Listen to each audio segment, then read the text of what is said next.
There's my boy Virgil. He wants to ask y'all to do something. Press the subscribe button in the notifications bell right below this video. Thank you. Thank you. Thanks, folks. Please subscribe, like, and share. Hello, everyone. Welcome to my channel. If you don't mind, please subscribe, like, and share.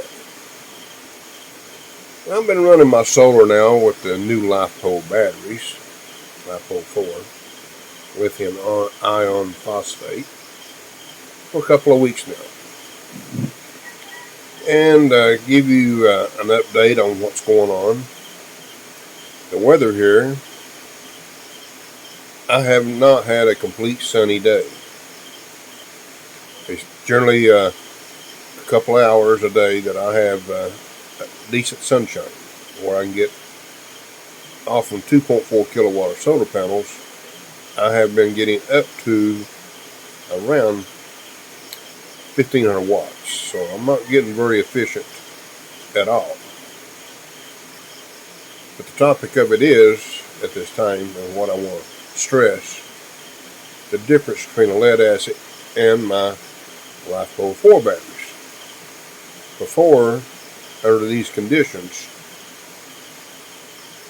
I basically had to run everything off the grid in order to keep my batteries charged in case of a brownout, so I can have backup electricity. Very inefficient charging on the lead acid. The LiFePO 4 batteries, the performance on them with these cloudy conditions and overcast days, I've been able to run everything outside that I normally do when I had sunny days. My deep freeze, TV, prepare my coffee, and so forth, all on my batteries, because there's no sunshine this time of day. And I've been quite surprised, because normally under these conditions it wouldn't be possible. I'd be on the grid. So I'm very impressed with these overcast days. I've just checked, and there's no stars in sight, so it means it's going to be another overcast day today. I know a lot of people are wondering, what do you do on cloudy days? What can you get? Well, I've been averaging, I got a watt meter, sub-meter, so I can, and it's on solar only, so I know how many kilowatts I can use per day. At this point in time, I'm getting on the average right at 5 kilowatts. That's not hardly 50% of my usage. I normally run about 12 kilowatts a day, sometimes a little over. But I'm not complaining. 5 kilowatts a day or on a month's basis here is a considerable amount of money. So to give you an idea, now, my future plans is, in order to offset these cloudy days, is to add more solar panels to make up for the inefficiency on cloudy days. So that gives you an idea. I didn't realize the difference with lead acid and LiFePO 4 batteries. That's one of the reasons I didn't invest into more panels, because I didn't think it would make a big difference, because it was so inefficient when it was cloudy. So now I'm getting excited again to expand my system. So Grace and I are trying to focus on trying to save a little money so I can do the expansion. I like to get up close to 5 kilowatts of solar panels. That's double the size I've got now, which I feel that would give me probably the capability of 5 kilowatts. That means if I got 2 good solid hours of sunshine, they would produce right at 100%. That give me 10 kilowatts. Now, if I had add more batteries, that means I could put 10 kilowatts of storage in.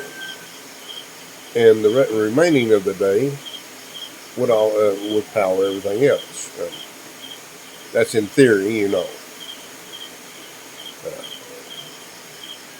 Of course, you start out in the mornings, usually around 6:30 a.m. I'm only getting around 50 to 100 watts of energy at that time. But as the morning progresses, it comes up.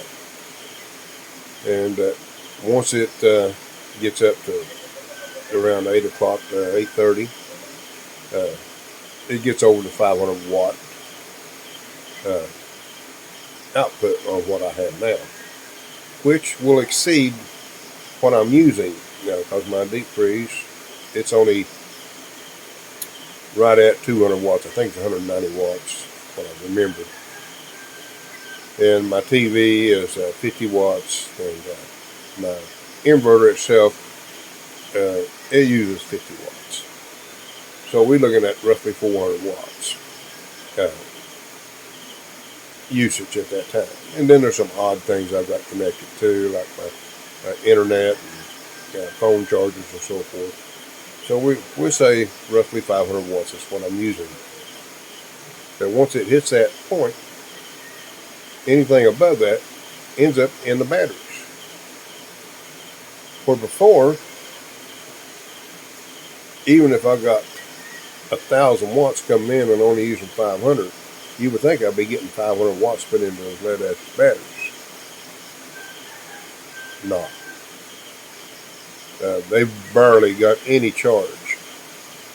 So I basically had to switch over to the grid, put the full 1,000 watts into those lead acids in order to bring them back up to full cycle charge. So it was very inefficient. Even on my worst cloudy days, since I've had the LiPo 4 batteries, I've only had in the past, I've got them the 5th,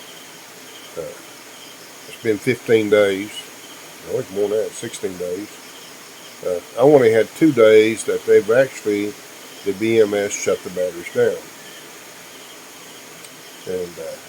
And that's been an extremely cloudy day. And still, it was like 3 or 4 o'clock in the morning.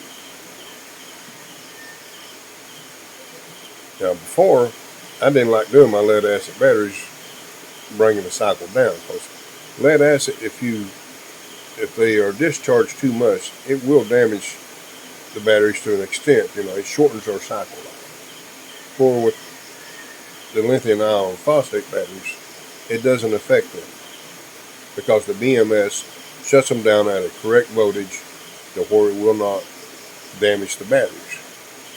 And also on the charge cycle, once they hit their peak voltage, the BMS again does not allow any charge into the battery, so you don't overcharge them.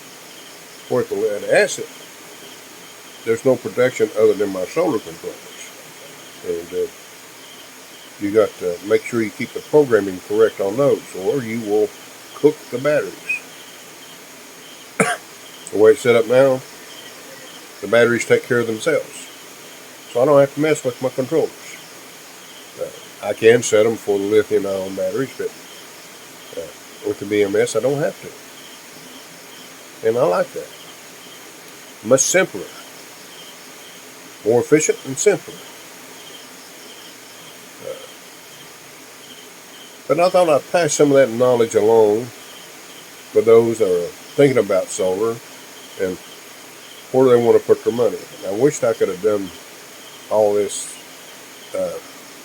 when I first started with my solar, but at that time, price of everything was much more money. Yeah. And as time goes, as technology improves, things are going to get less. And like inverters. Now, I bought this inverter up here off grid. It does not have a built-in controller. Now I can buy within $100 of the same output, but with built-in controllers, which would offset what I paid for the controllers. So a hybrid inverter is what I would recommend. And if you buy a good hybrid inverter, and they're affordable now, they will function without a battery.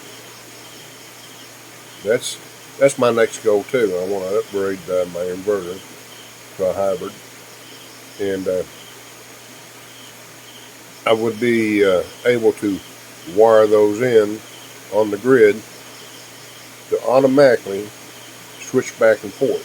Set it up for battery priority, and when the battery's hit low voltage, it goes to the grid automatically, and you won't even notice it.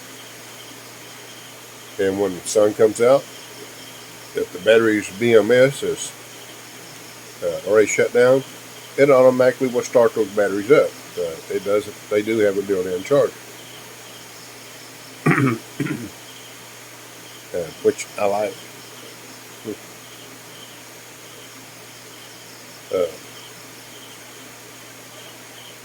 Which is a plus. Now my off-grid unit does have a built-in charger, and I probably could activate my batteries that way, but I've been using an external charger when they shut down.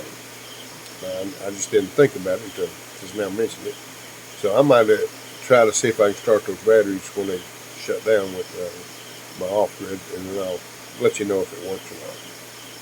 But anyway, folks, I want to let you know, pass a little info along. Hopefully it's a little helpful and give you a little insight.